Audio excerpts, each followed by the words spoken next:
Juste un petit exemple, un petit chiffre. Songez que si nous passions à 4% d'inflation, ce qui n'est pas énorme, c'est même ce qui est plus ou moins recommandé par le FMI, eh bien, ça allégerait la dette publique française de 35 milliards. Et songez également, ce sont des calculs qui ont été réalisés par les économistes d'Aurel Leven, qui ne sont pas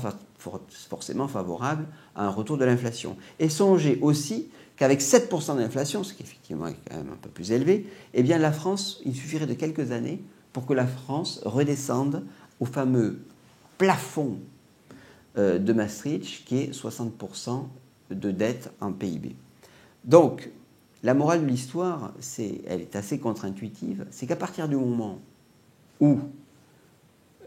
la France et le reste de l'Europe, en particulier sous la pression de l'Allemagne, a fait le choix d'une politique de Francfort, de désinflation, une politique d'austérité, eh bien, elle a entraîné, par plusieurs mécanismes, une augmentation de la dette publique.